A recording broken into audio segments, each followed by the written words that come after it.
I want to share the story with you about the day that I knew it was time to be a professional speaker versus just doing it as a volunteer in non-for-profits. I had made a commitment that anytime I was asked to speak, I would take that invitation and I would go do it. And I landed in a very rough place in one of the highest crime towns in the United States. And I'd made that promise I was going to talk.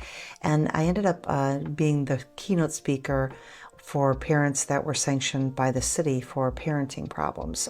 So kids were truant, maybe they were missing school or curfew violations, things like that. So they had to go through this 10-week course, and on the 10th week, I would show up and be their guest speaker.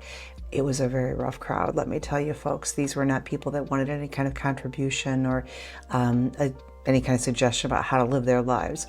But as soon as I started talking, usually, people would settle down and they would understand that I was there for their best interest. Long story short, I would show up as the graduation gift, course after course after course. And the last time I went, there was a lady who stayed after, and she said, "Can I talk to you?" And sure, yeah. "Do you remember me?" she asked. And I said, "No, I'm sorry, I don't. Where did we meet?" And she explained that she had been there a few months before and she had heard me speak. And she went back to the judge and said she wanted to go through the course again because she wanted to hear me speak again. And he said, "Okay." And he granted her that. And I found out later she had no transportation. So she was walking about 2 miles each way to get to the final class and get the opportunity to hear me talk again. Well, what she said was, "I don't remember what you talked about last time," she said, "but what I knew was a couple days afterward, I stopped screaming at my kids all the time." And she said, "Miss Terry, can I show you my kids?"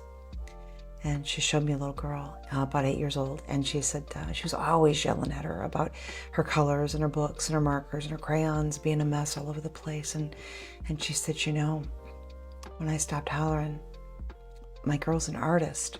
And she said, "Can I show you my son?" She shows me a young guy, a sophomore in high school, and she says, "He's really smart, Miss Terry. I didn't know he was really smart in math, and he might be the first one of the family to graduate high school."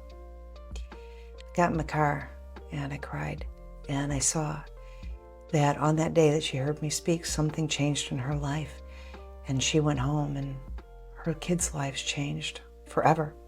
Who they couple up with, how they raise their own kids if they have them, that's all going to be different because of something that woman took in and what it did for her life.